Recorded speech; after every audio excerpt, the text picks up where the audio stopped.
sick. Comment on the tickety talk.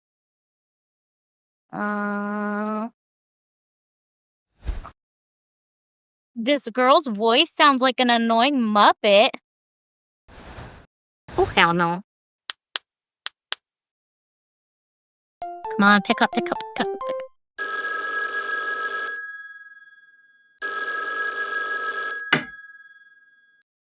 Hello.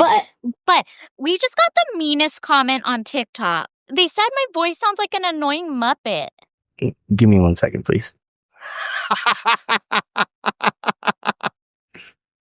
But I promise you don't sound like a Muppet.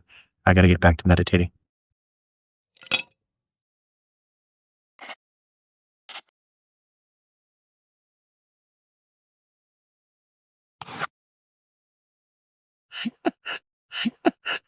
Muppet. A fucking Muppet. Fucking Muppet.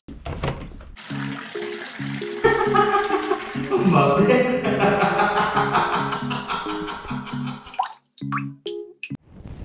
Fucking Muppet. Sound like a fucking Muppet. Fucking Muppet? Does it sound like a fucking Muppet to you?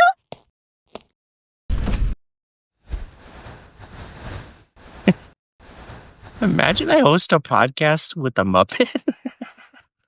Do you wish you were still younger? Who came up with that question? You see, it seems to have struck a chord. People say it to me all the time. They're like, oh, dude, you're like, what, 43? And I'm like, I look that old? Like, that's crazy. You don't even have any gray hair. And then I take my hat off and flex because I'm like, check out my hair. There ain't that many 35 and older dudes with hairline this great because everybody's got low test. You know what I mean? How do I know if this is okay, it's rolling. The red light's blinking. This is rolling on this. All right. End. So anyways, do you wish you were younger? So hair's good. Yeah, so you just flexed on James with your hair. He pulls his hat down a little bit further. So it's my diet, right?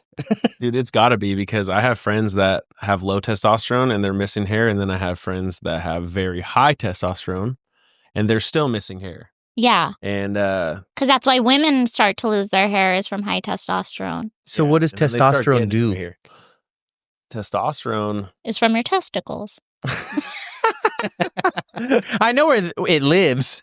What does it do? It's like a balance of your hormones, right? So if you have like too low T, you're not going to be feeling the best. That's why a lot of men, they have all these like men's clinics that are popping up now where dudes are on tests and they're getting their life back. You like wake up, you feel energized, you feel good. You know, people with low T are just like kind of groggy. You're not as productive. You might be gaining weight. You might be sad, you know? Come on, boys, you can do it. I will have you know that I slept for an entire 24 hours yesterday. I want to know what your level is now. Please, no. The men's clinic is free. You just pull up in there. Game day. That's where I go. It's called game day? All the blood work's free. Pull up in there. You're like, hey, I want to check my test levels. They're going to be like, guys okay, are so cool. fucking stupid. It's dope. And then they're just like, all right, cool. We're going to run some blood tests, tell you where you're at, get you back healthy. And then what you pay for is like the testosterone, or if you're going to get on like a type of peptide to like heal your body or something, you know? You are very educated in this topic, dude. Let's talk about it. I go to Game Day Men's Health. I'm on. It's called Game Day Men's Health? Yeah, they have a bunch. They have a bunch out here. They have a couple where I live as well, but there's a bunch in Southern California. Damn. So Shout out to it's Game free Day. to men. It's rad. It's super rad. It's to get everyone back to where we're at, because like all the water and the food and all the bullshit that is like bringing your test level down. Like say when our parents were in high school, the testosterone like level average would be like probably 1200.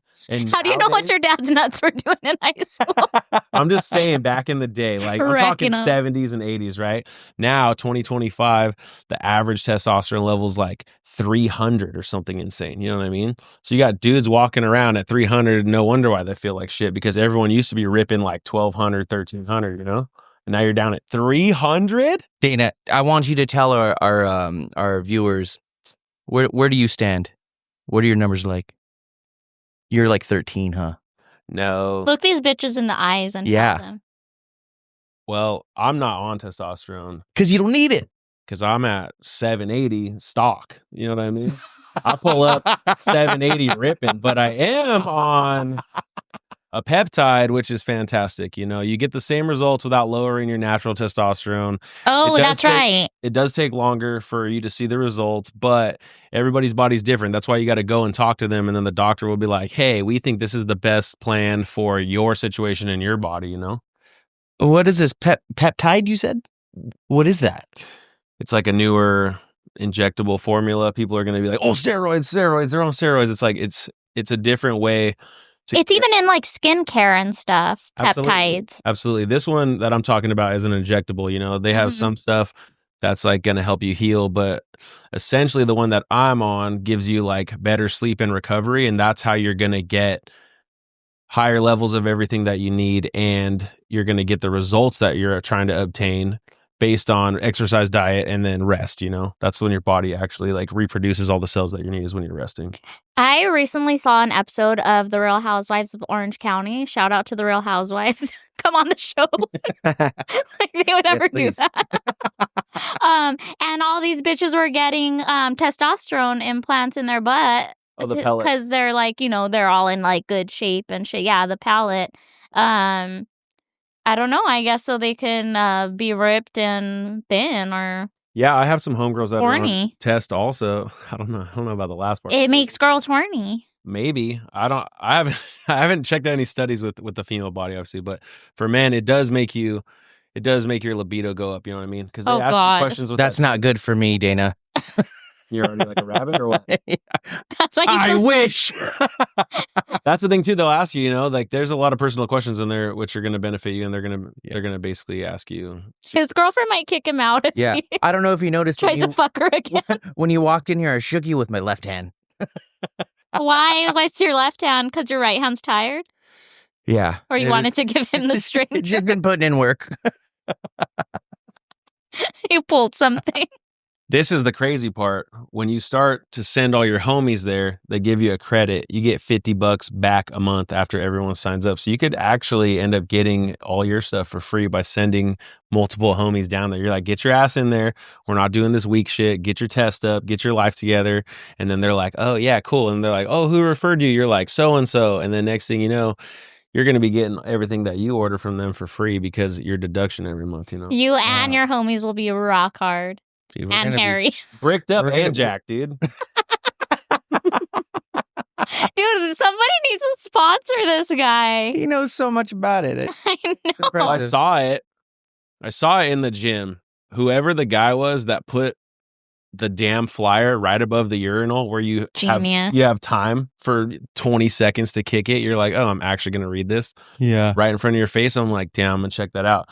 Then I was at the boxing club and I was like, yeah, I want to know what my test levels are. Like all the homies are getting into it. Cause I got homies that are like bodybuilders and their test was like 200. And I'm like, there's no way. Like you're in like amazing shape. You look great, and they're like, I feel terrible. And I'm like, damn. And then next thing you know, they're on test injections and they're crushing the game. I'm like, yeah, that's what's up. Everybody's getting it rolling and everybody's just being better. So more energy, more boners. Higher sex drive, more energy, on the gas. On the gas. Wow. I'm running on like one cylinder right now. I want a boner now. That sounds incredible. Well, one of my friends was on Ozempic and she was getting it through a men's health clinic. I wonder if it was fucking game day. Maybe. Ozempic is crazy. That is like lizard blood. Did you see like the study they did on that thing? No, tell us. Reptilians? Bro, I'm going to get taken out for airing it. Yeah. Dude, tell us. It's like some kind of crazy thing like that where people get hooked on it. And I watched this video. Everyone put their tinfoil hat on for this. It was talking about how that's like the side effect is like you're getting a little bit of like reptilian DNA when you take the Ozempic. And that's why these fools are looking all sucked in and crazy. I might have heard that somewhere, but I did take it for a little bit. What the Do I look reptilian? What were you taking it for? You're like 85 pounds. Because I wanted to be 75. I wanted to be 75. I got a little pooch that didn't used to be there, and a I wanted Glock to handle in it. the front. But a little pooch and a big cooch. And I wanted it to go down some, but I only had it for like a month and then ran out, and I can't. I was like, okay, I just need to be more active. How do you take it? It's like an EpiPen. You just boom, slam it. Yeah, In a month. slamming it. Yeah. There's also a pill form of it that we might have gotten south of the border, if you know what I mean. That one was sick. We were taking one from Mexico that was a pill, and that was like all the good, but without any of the side effects. Sick. But then regular Ozempic from America, I think you just lose weight because you're so filled with shit because you cannot poop that you're not hungry. I couldn't. I didn't feel shit on the pen. What was that? Was that so gross. Who was that? You? I accidentally burped. I was like, sorry. That's that testosterone. That's a testy burp. Ew, that's why it smells like balls. You. How's that for a cold open? I know. It feels very warm. Should I turn down the AC? Are you guys hot? I think it feels. Yeah, I just got glasses and they're kind of fogging right here from my fucking unibrow, dude. So how long you've been on the sauce? I've only been on peptides for 5 months, but yeah, I definitely am seeing the results that I wanted without dropping my other levels. It's exactly what they said it was, you know? There's no bullshit. They got it down. Maybe that's my problem. What, peptides? Just always feeling so low energy. I mean, there's also a lot of stress and stuff, you know? That affects your levels for sure. And the diet. Diet affects your levels. Stress affects your levels. How old are you? 19. Holy shit, somebody get this guy some testosterone. I'm 37. Oh, yeah. You're bad. You got to check it out, you know? Like, there's some people that are like 20 and they're like, yeah, I want to get on injectable tests. And I'm like, you already have it, bro. Go your ass to the gym. You know what I mean? Eat something that's going to like be high protein and stack you up. I'm not a nutritionist. I'm still struggling with my diet as well. But I've noticed like, you know, higher protein every single day is basically just fueling the machine properly. So what's a day-to-day diet look like for Dana? Yeah. Are you on the tattooer diet or do you do better? This is kind of crazy. I feel like tattooers go through this weird phase where like when you start out, your body's like kind of whatever. Like you're not all shot out, but you're not like that. You know what I mean? And then like year 3 or 4 rolls around and you're looking pretty down bad. Like you're looking like a slob, right? And then it gets a little bit worse. And none of your homies tell you you're down bad. Boom, you're dead. And you're like, dude, did you see so-and-so? Like, I remember when I was like 225 and the homies were like, yo, dude, you're like looking like a fat fuck. And I'm like, damn, I should do something about that, right? And maybe I need better homie. And then you see them go through like this crazy spike where they're like, we're working out, we're doing it. Remember did that? Mm-hmm. It was like on a sick one, super shredded. That fool was all roided up. When we worked with him, that fool was jacked. I was like, yeah, I'm trying to be like that, dude. But it took me, 10 years to like hop on that train where I'm like dedicated to it because it is a lifestyle thing. It comes with, the results come with time. It's not just like, all right, I'm going to start fucking injecting it. Yeah. I'll eat good for 2 minutes and then boom, results. It's not like that, So, oh, man. I've seen tattooers go through waves where I'm like, they're looking good, they're looking terrible. They're looking good, they're looking terrible. And I think it's just like because the hours are crazy and people will be like, oh, I'll just smash some Del Taco real quick instead of like making some meat or whatever before work, Or your homies on the way in and it's like, I'm stopping by wherever. Like, do you guys want anything? And you're like, fuck it. Yeah, now's my time to eat. Yeah. It's absolutely for sure. I remember I would work like 3 p.m. to like 1 a.m. and then I would smash Del Taco or whatever on the way home, wake up like a fat fuck, just like super bloated, looking like Santa Claus. And then, now I try to make my food before I go to work. But living in Montana, you can get like a cow. Oh, easy. I'm eating elk and bison all the time because that sounds delicious. Yeah. A lot of my homies hunt, so I'll just like trade them for meat. You know what I mean? They'll be like, okay, we got steaks, we got sausage, we got everything. After they kill the animal, they'll bag it up and have someone professional do it, or sometimes they do it themselves, and then they'll bring you a cooler full of it, and you trade them like a banger, or you take some money off their tab, and then they're like, yo, I got you this as a tip. It's like way sick. Sick. Oh my God. That's awesome. Do you like liver? I don't know if I've ever tried it.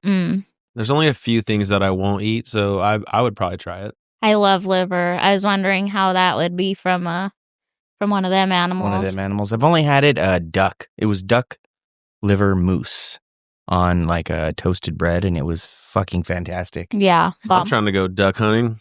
That shit is crazy. Shooting those fuckers out of the sky like that. Do you go hunting? Yeah. I haven't been. I have a lot of friends that are guides, you know what I mean? And they do that full time for a living, but I'm not trying to just hop on. I got homies who own ranches, you know, and people pay them to go hunt on their land, but I'm not trying to like, that'd be like if someone's like, oh, my friend does tats, let me get a free tat, dude. You know, it's like the last thing you do, you tat all day. You don't want to go home and play tattoo studio at the house, you know? So I don't want to be like, oh, you guys went hunting all day? Can you teach me how to shoot something? You know? But there'll be a time where I buy a tag and line it up and get it rolling. Yeah. So you said there was a couple things you wouldn't eat. Do we know what those things are? Yeah, I don't eat cottage cheese or blue cheese. Fuck that. That's like literally it. I'm with you on the cottage. Are you serious? That's literally it. That's like I love cottage cheese. I'll eat literally anything else. I can't do it. I like cottage cheese, but I like it savory. Like I'm not eating it with fruit. I've given I'm it. eating it with chips. That's so bad. But seriously, I've given it a shot like 4 or 5 times, and every time I was like, "No, what the fuck did I just do? Can't do it." Blue cheese, I've love become blue accustomed cheese. to it. You know, on a burger. Are you like not having any stinky cheeses at all? Like, you ever had like gorgonzola? Yeah, but I'm not going to go out of my way to like buy it or order it. Sometimes I'll just, if it's on whatever I'm ordering, I won't be like, oh, can I substitute that? I'm not that picky, you know? Yeah. What won't you eat besides cottage cheese? We already know you eat ass. I think I'll. That was crazy because I know you motherfuckers eat ass. I eat ass all the time. I never. Good for you. That's how you get hepatitis A in your throat. No way. But I already had it. You're on a sick one like that. You got a penicillin shot in your top drawer of your station over there. It's a Z-Pack. Maybe that's why he slept for 24 hours. He's got the Ozempic and the penicillin back to back, duct taped together, dual shot, slam it. Sounds pretty nice. The only thing that I know that I can think of on the top of my head is balut. You ever had that? You know what that is? I do not. That's that Filipino, like, it's like a hard-boiled egg, but it's duck, and it's half. Oh, it's like an embryo inside of it or something. Yeah. With the beak and feathers. No, it's not that crazy. That's a lot. I mean, maybe a little bit, but not that.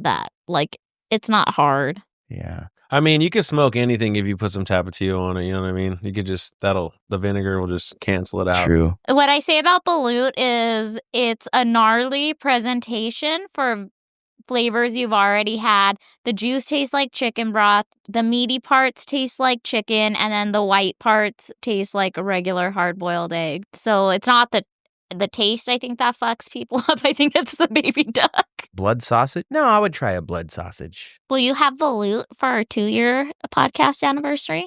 Yeah. You're just going to crank it out on the tray right here or what? Tomorrow is our 1-year anniversary for our podcast. That is so cool. Yeah, maybe I will. As long as I could think of something crazy but you eat anything. I'll eat anything. You would have to bring ass in here. And I would be like, That's I don't true. want it. I don't want it.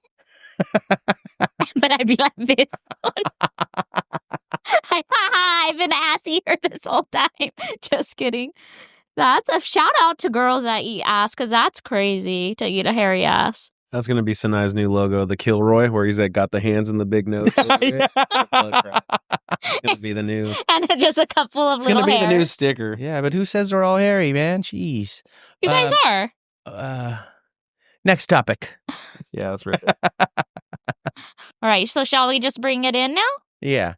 All right, welcome back to another episode of the Tattoo Budcast, the only podcast that feels like a tattoo session.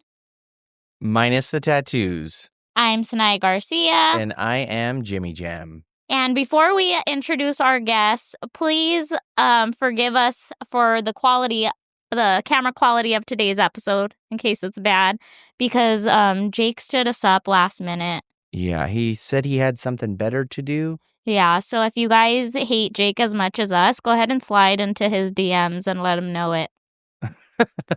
But anyways, today we have a very, very special guest, one of my OG tattoo buds. I saw this boy grow up from being just a little tiny apprentice to a whole ass shop owner in another state. We have Dana Dump 'em out, Richard. Dana, how long you been tattooing now? Oh my God, it's been so long. I forgot about that. Wait a minute.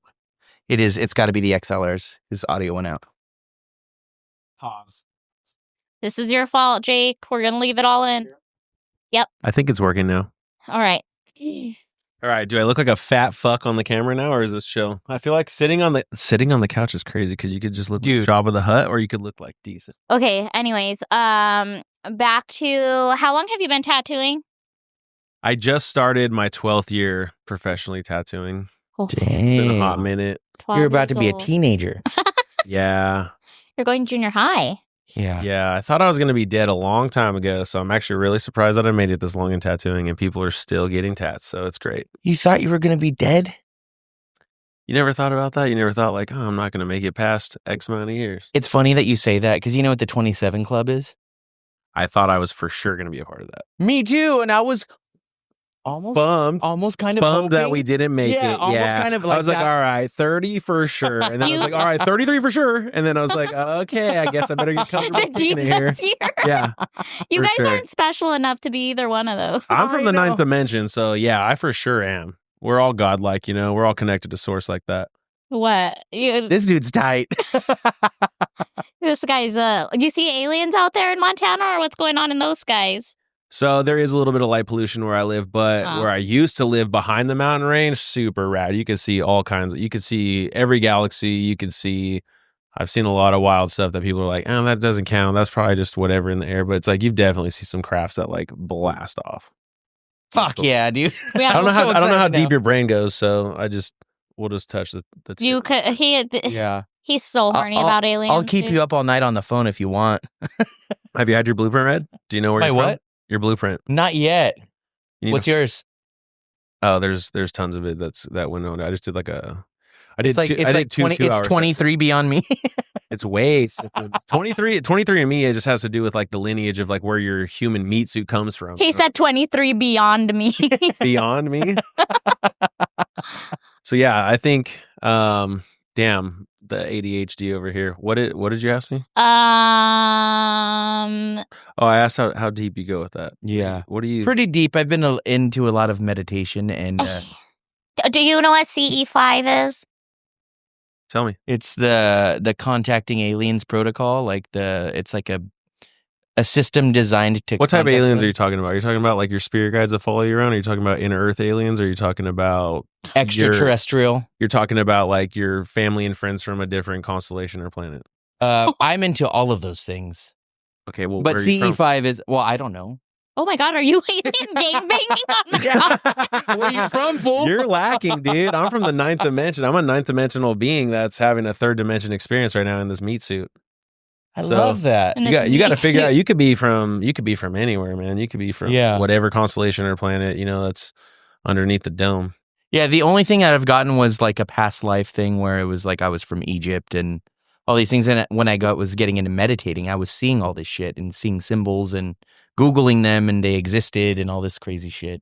Do you think you were remote viewing a past life, or do you think that you were experiencing something you've already experienced in a deja vu like situation? Past life. Okay, which I think is rad. I also got in my blueprint that I was one of the first souls to ever incarnate on Earth when Earth was fire. What? Fire-based, not air, like, fire, earth, air, like Atlantis, was like all air-based and whatever, So What it's does like fire-based mean? everything was like molten lava, like the very first Oh, rip damn. before everything that popped off. And then, we've had tons of cataclysms where things have collapsed and been rebooted during this like simulation, or if you want to call it that or whatever. But yeah, getting your blueprint done from somebody reliable is fantastic. You have somebody? I do, and I could send you her info. Hell yeah. She's the oracle. Yeah? For real. Like, no bullshit.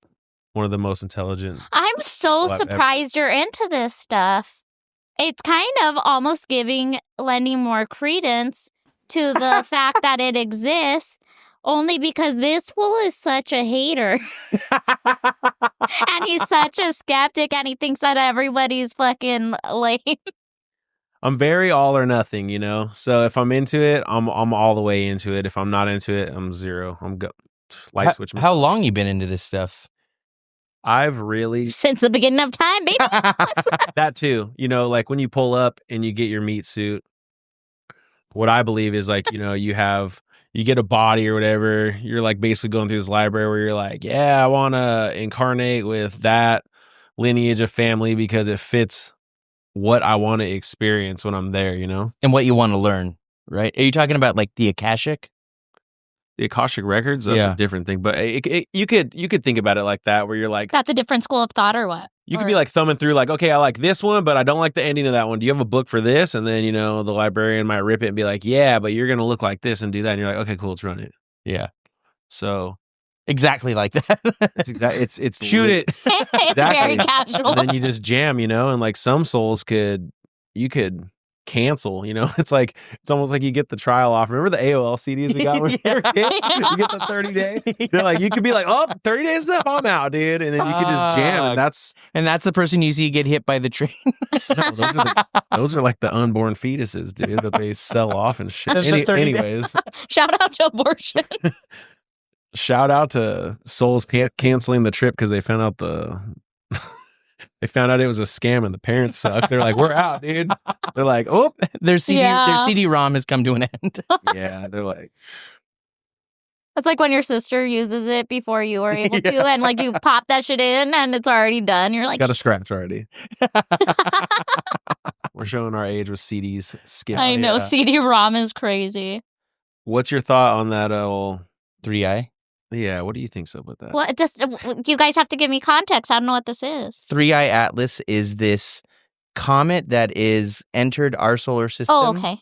And it just got the closest to the sun a few days, like last week or something.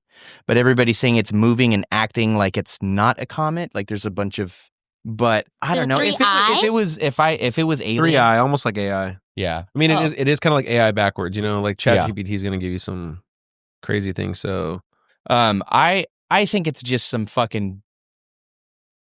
a random fucking rock. Why do you think that? Because if it was like an alien craft, I would imagine it could enter dimensions and move in a matter of like microseconds. Oh, so as of right now, it's a known mass that's labeled. And so some people are believing it to be a craft. Some people are believing it to just be a meteor or space rock or... Yeah. Well, the fact that it's getting like real coverage like that shows that it's nothing like too wild, because if it was, they'd just be like, oh, you guys didn't see anything over here? Sweep it under the rug. There was a post. It was like a suggested post. And it said, countdown begins, 53 days left until alien invasion, November 2025. What day? This was posted 3 days ago, and it said 53 days in November. Well, November doesn't have 53 days. So that's what what? January or December? I commented November 54th, gonna be lit. November 54th, they better pull up with lower house prices. We're not fucking around, all right? My comment now has 2,000 likes. I love that. I commented something crazy, got like 10,000 likes on the internet, and I was like, damn, people think comedy is where it's at, you know? And I love that we have a little bit left because everyone's so damn serious all the time. Yeah. Oh. So, okay, so you guys are both aliens. Yeah. You are too. Oh. Everybody is, you know? You use the word simulation, which is something I don't know much about conspiracy theories at all. So that's something that I hear often, but nobody ever tells me what the simulation is for. But I feel like I kind of got an idea about when you were talking about the library thing. This is the simulation we're currently experiencing right now. Yes. Okay. So that's what I've heard. And then I'm like, but simulation for what? Like, what is really going on then? To be fair. You mean why? You know who I would always hear from is from, and he's a fucking idiot. So he couldn't tell me, like, are our bodies just lying dormant somewhere? Are we, is it like that where we're actually just choosing our realities for the lifetime we're in or whatever? Like, what the fuck is what's being simulated? What is? This is the simulation you're experiencing right now. So that body, that name, that your family, everything that's all wrapped together, mine, yours, this moment we're having, we're all on the same timeline at this moment experiencing this part of the simulation. But you chose to be here. I chose to be here. He chose to be here. You know, some people be like, I never chose to be born. It's like, surprise, dude. Right before you went down the water slide of hell, and they were like, psh, you forget everything you studied, everything in your memory is gone, just like Men in Black. You know what I mean? How they do like the little amnesia thing. Yeah. And then you get here, and then there's things along the way, lessons and everything that will wake your ass up. And some people wake up a lot sooner than others, depending on how you structured your experience to be. And that's why some people awaken faster when they have like a more wicked experience at a younger age. And some people have bliss longer, so they stay asleep longer. Some people stay asleep the entire experience because they don't want to awaken in that lifetime, and they just want to have the meat suit experience to the full extent. Are you saying that awakening is death? I'm saying awakening is like how you can process what I'm delivering right now, because a lot of people are going to think we're bananas and be like, ha, these dudes or whatever. It's like they're just not intelligent enough to grasp it, or they're not there yet where their mind is open enough to be like, there's more than just wake up, go to work, raise a bunch of kids, buy a mortgage, and like consume. You know what I mean? So acceptance in a way. Yeah, where you just like woke in a spiritual sense. Yeah. You're just experiencing it and taking things for face value on what it actually is. Now, that is similar to reincarnation, but, well, I guess it's pretty similar. Just something different happens in between. Would you say that we're in 3 different simulations that are just aligned, or it's the same? Dude. I think we're all in the same one. We all paid to see the same feature film. Okay. Right? And we're all in the same theater right now. I feel like depending on your frequency depends on what you're getting, what type of feedback you're getting. You know, if you're operating in fear, you're getting a very like low vibrational 3D experience. If you're operating in bliss, which is like love, because there's really only 2, you're either operating in fear or bliss, then you're getting like the 5th dimension. And now that the Earth's finally transitioned over to 5D, all of us who are like, okay, cool, I'm going to choose preferred experiences in 5D, like you're going to get a lot more of that feedback, you know? And it's like, if you're over here operating on this, like you're going to get that. It's like, this from my experience is what I believe. Not everything is a mirror effect, but it feels like that, you know, mirror, boomerang, whatever you want to say, whatever you put out is what you get back. Well, this is a whole nother take. I mean, similar to the things that you've been talking about, but let me tell you something crazy that I read the other day. Tell us. Okay. I'm actually pretty interested. Usually, I'm like, everybody, shut up about it. This is like something not so serious, right? And it could just be like some bullshit that somebody tossed out there. But everybody knows how to draw. At least our age group knows how to draw, like the diamond. They call it like the Stussy S with like you know, 3 bars, 3 on the bottom. Oh, yeah. Right? Supposedly, that is the logo for the creator of the entire simulation. And that's how everybody knows how to draw it, or they've seen it, or they recall it before, because that is the creator's logo for all time in the 3D matrix. Do you guys remember ever learning to draw it? I don't. I remember my sisters drawing it, and of course I wanted to fucking be cool and do what all the older kids were doing, so I was like, yeah, I'm gonna fucking draw that. Of course I'm gonna draw that. I was ripping in 01 on a binder, big, making it look like cracked rock and stuff. Probably before that, don't you think, in elementary? Because I remember doing it in elementary, because I remember it being called the Superman S, but it looks nothing like the Superman logo. Totally, and so check this out. When I saw it, I read it on something, I can't remember. And then when I saw it a second time, I remember hitting up the person that wrote it and said, okay, if this planet's governed by Saturn, does it have something to do with that? Yeah. You know what I mean? Like they say, like the god of Saturn controls Earth. So I'm like, is that having something to do with the S? Like, is that part of the simulation? Like, what is it? Does it go hand in hand? Like, what is it? And then they were just like, oh, I'm not really sure about that. But it sounds like it could be. I have a guess. Rip it. I say no, because Saturn and S is romantic, where like the numbers and letters that we know are romantic, right? They all come from that. So obviously that's not like intergalactic. That's just something that we've learned here on Earth. Only certain countries have a romantic alphabet. So it may not even be an S. Maybe it's just a logo and a shape. A geometrical shape that we perceive it as a frequency that is tightened up to that. Like, you know how you put like sand on a speaker and you'll see it, like do like different patterns? Maybe it is like we see it as an S just because it's so ingrained in us that you learn your letters so young. It looks like a fucking S. Have you seen I that? like that approach on it. Have you seen that thing? I've been seeing it a lot online of people doing DMT and looking at the reflection of a laser beam. Like if they put laser on a wall. I saw that you could see through the veil. Yeah. And more so than already. It's coding. Yeah. Like they see just a bunch of it's a coding. binary code. Yeah. That's what this experience is. Exactly. Yeah. I'm going to get whacked for airing it, dude. They're going to be like, we're going to go find this kid and fucking. Well, you learned it from somewhere, right? Yeah, dude. Wait, they're like, yeah, don't worry, dude. We are going to dump you out. You're going to be gone. Dump you right out of the simulation. Dump you right out of the right out of that meat suit. Okay, wait, we got off of anything about him or introducing his meat sack.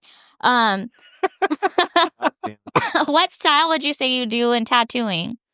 I think it's hard for me to say. I feel like I don't have a style. You know, I've had other people tell me like, yeah, you could clearly see like you've done that tattoo. I think like being well-rounded for so long kind of screwed me over, but now it's benefiting me in the sense of like tattooing is so all over the map now. When people walk in, you never know what they're going to ask for. So I literally can do anything, but I think lately I've preferred to do like more illustrative black and gray where it still has structure. It's not quite realism, but it's not like we're not doing like super bold black and gray, you know? What do you mean by structured? Structured where it still has like a tighter knit feel and it's not just mag work, you know? Okay. Like I'll probably rip like a tight 3 with it. Uh-huh. So that way it still has structure, you know? I mean, I can vouch too that you were raised in a street shop, so I'm sure, or I know that you had to learn everything very early on. It was crazy. I remember seeing Sanae do anything. They'd walk in, she'd be like, famous words, what do you want to get? And then they're like, I want this. And she's like, cool, how much you got to spend? And I learned from watching other people crush it. And I also learned from watching other people shit the bed. Not crush it. I'm like, oh, don't do that. Like I just saw homie backfill a quarter-size kanji with a 14. And then next thing you know, everyone's freaking out. And I'm like, oh, don't do that. You know what I mean? And then I'd watch Sanae do anything. They're like, oh, I want my dog on my face with whatever. And she'd be like, yeah, lay down, ripping it. And then I'd be like, okay, cool. She's actually the first tattooer to ever pay me ever. Oh. Which is crazy. Sick. I didn't know that. Yeah, we had like this weird thing where she's like, I'll give you 10% of whatever I make for the whole day. And at that time, I was like stealing glass bottles from the back of bars and like recycling them for gas money. Oh my God, that's so sad. She's like, yeah, I'll give you 10%. I'm like, damn, if she makes $1,000, I get $100. This is crazy. So I like scrubbed her tubes first and like had it all ready to rip. And I was just like, yeah, what do you want to eat? And then long story short, I learned from working in that studio with them because it was so fast paced and it was like you had to do everything or you didn't get a shot at all. There was no like, this is my style. It's like, okay, let's be real. If you haven't been tattooing for 10 years, you don't have a fucking style. Yeah. You're a scrub. And people, you know, they'll beg to differ because they come out the gate being like, oh, I do realism. You're like, no, you don't. Oh, they're going to beg to differ in the comments because you just said that. Yeah, well. We get a lot of heat for that school of thought. Yeah, I think it's hilarious. A lot of younger tattooers have a lot of attitude and they think they're so sick with it. They're like, yeah, that's not my style. It's like, you're a scrub. You're not a real tattooer if you can't do more than one style. Like one-trick ponies are not cool. That used to piss me off when there was like the younger artists that would like fresh out of their apprenticeships and complaining about not making anything. Like, fuck, I haven't tattooed in this long. And then like a walk-in comes and it's like, hey, walk-in. Well, what is it? Oh Yeah, 'cause my they're scared. God. The what is it? Yeah, they're scared. It's like just say you can't do it, bro. Just say Yeah. you're an amateur. Say you're still in the apprentice level. I don't even know if it was that. What is it is crazy. I'm like this. How big and how much money do you have? Because I'll do Yeah. anything. Yeah. I'll literally tat anything if I got time. You know, if I finish up my appointment and people walk in, I'm like, cool. I'm like, what's your guys' budget? I'll make you something nice for what you got to spend. And I think Yeah. that all professional tattooers should be able to at least do that. Yeah. If Absolutely. not, I don't think you should be considered a professional. I think if you're like, Yeah. oh, I'm the king of Turd Island and I only rip this, and you're like, cool, dude. Nice first grade level bullshit. Your island stinks. Totally. And then there's those like that jump right into the style, can only tattoo with the fucking gagger, like a traditional 9 or whatever, traditional 8. And it's like, oh, you don't want to do something that's not your style because you can't use anything smaller than a 7 because you still can't pull a line. Yeah, I remember Sanae back in like 2012 making fun of somebody saying he doesn't even own any needles smaller than a 7. And I was like, damn, okay, don't do that. You know what I mean? Get some 5s and 3s and tight 3s. Get in there. Get a 1, you know? She hasn't changed at all. Yeah, I mean... Yes, I have. She's great, you know? So I took a lot of that into consideration. You know what I remember so vividly teaching you is I remember one time he was watching me do line work and he's like, how is your ink so neat? Like you're not making like a mess. When do you remember this? When you're lining and I'm like, what you're are like, stop dipping the whole fucking thing into the cap. his whole fucking tip into the cap. So then when he would line, it would just be like the puddle. Yeah. See, and then I've taught other people that too. She's like, only dip the pins. Like, you know what I mean? When they come out, she's like, it's gonna pull it up in there. You don't need to like warm it up by like leaving it in the trough, dude. Get it in the reservoir. Yeah. He's like, yeah, like your machine's not sucking up any extra. Like, well, back then, correct me if I'm wrong, I feel like you had like pink next gen machines. I did. Right? Yeah. And it was like one of them. It was like the dual body where they like slide with it the. looks like it's backwards. That was my gray next gen. That was my shader.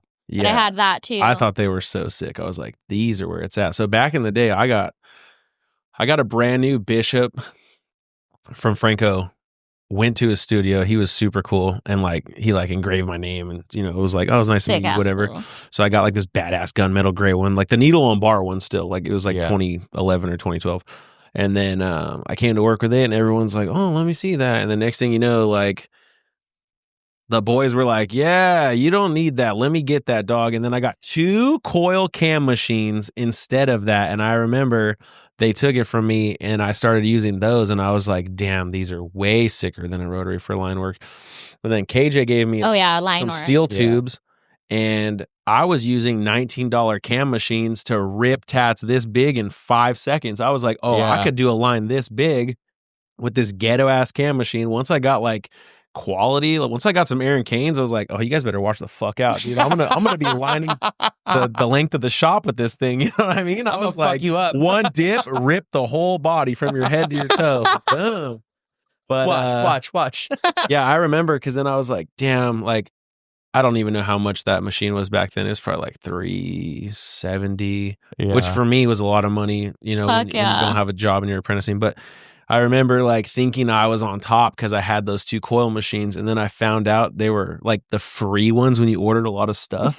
And like they just got tossed over to me like, yeah, this is your setup now. And I was like, fuck it, dude, I'm using it. And I thought it was so sweet. And then the capacitor went out on it and I mailed it to one of my homies who did machines. And he's like, yo, this is a joke, right? Like, do you actually tattoo with this? And I was like, what is this? And he's like, bro. He's like, who gave you this? I was like, my mentors. He's like, they're fucking with you. He's like, this is a joke, Dana. Like, this is not worth the rebuild. And I was like, I've been slaying it with those, dude. He's like, yeah, I don't know how you're making anything with these. He's like, but we'll figure it out. So then he gave me a different frame and he sold me one that he made. And I started getting into, collecting better tools. Yeah. But that just lends truth to the age-old adage that it's not the machine, it's the artist. Mm-hmm. You're right. But if you do have something that works nice, it does make it much easier. Faster, everything. Smoother. Yep. What are you using now? I still use coils. I have like 8 Donnie Irish machines. That's like my go-to right now. I have a lot of stuff from him. But I also shade with inkjectas all the time. Some of my homies make fun of me because they're like, what is that, bro? Because I still have like, they came out with one called an Eclipse that you can do needle on bar with or like a plunger, you know what I mean? But one of those guys? Yes. So I ripped that white one right there. And then I also have... Oh, that's trip. That's the Flight Nano, but the Eclipse is a different one. I have like 2 of them that I use for needle on bar. And those things smash color. Yeah? Yep. Those are it. But that's what I shade with. And then I just recently got 2 coil shaders from Donnie Irish, and they beat, dude. Mine look like that. Mine are like the chrome ones with the dice on it. Mad Dog, who works for me, she owns that machine too. Like we all Mad Dog? Yeah, Mad Dog. She's the best. And Is you her taught last her? name 2020? No, her last name is Tattoos. Mad Dog Tattoos. Okay. Shout out Mad Dog. Has she ever drank Mad Dog?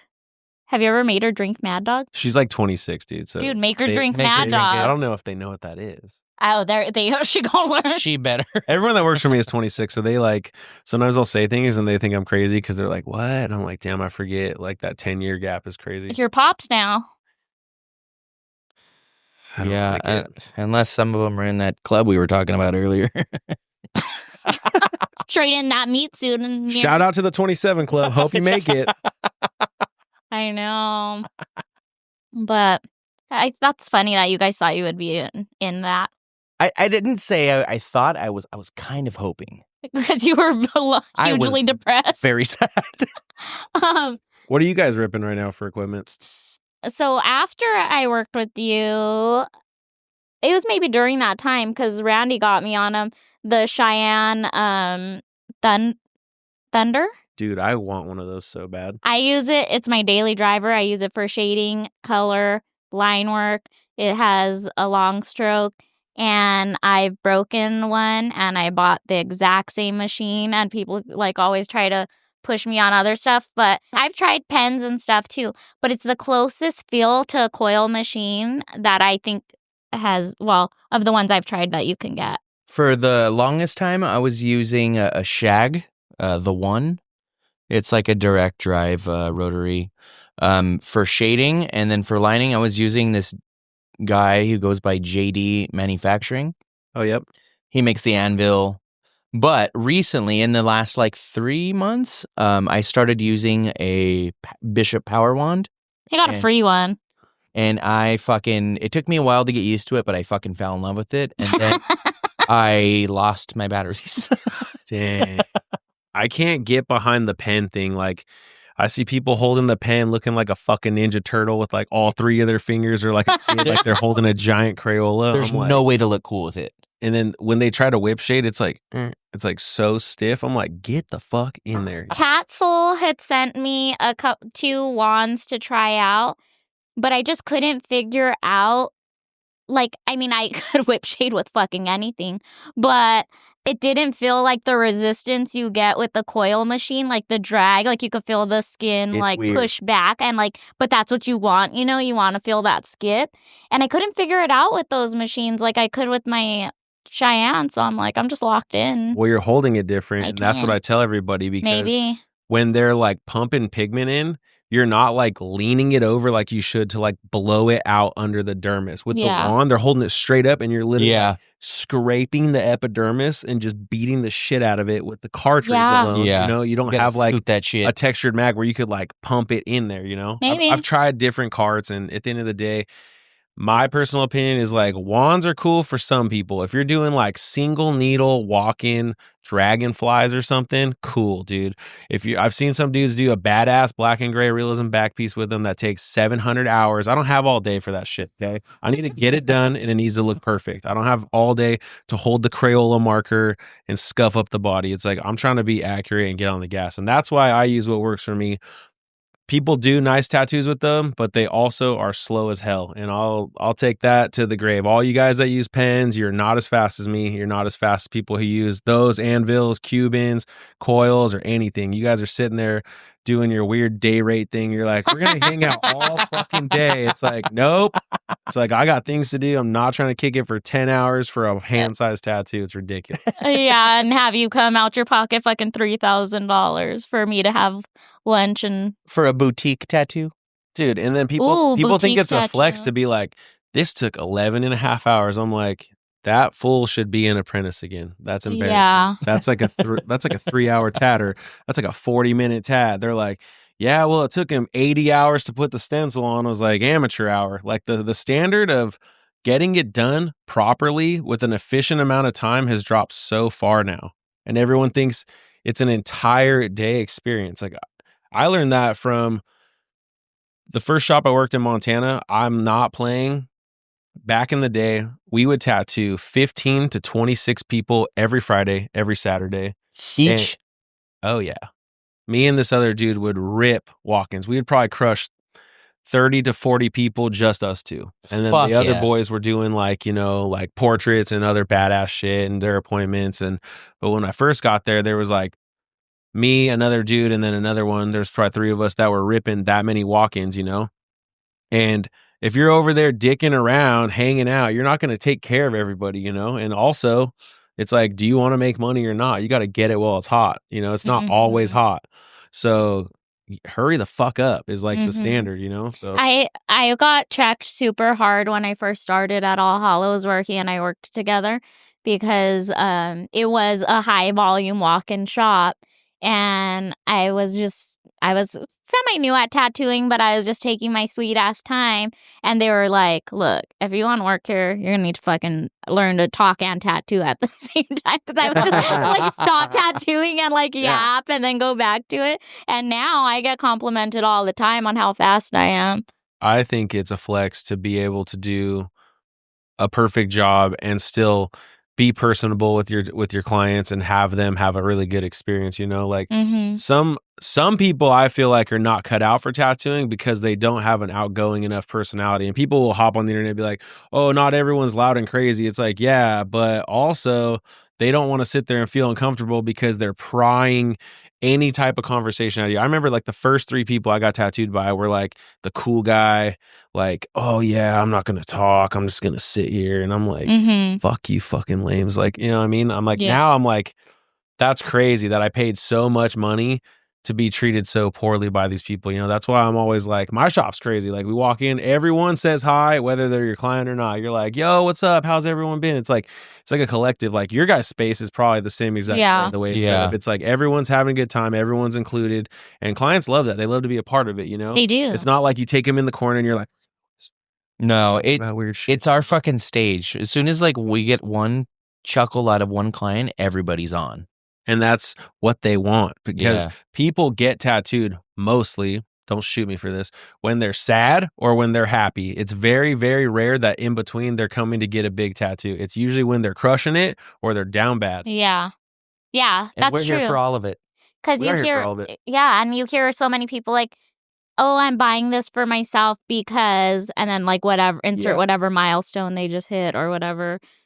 Or you are those fools that come in like 3 tattoos and they're like down bad because of a breakup, and then they like get full sleeves. Have you seen that? I'm the guy who does the sleeve in one day on those guys.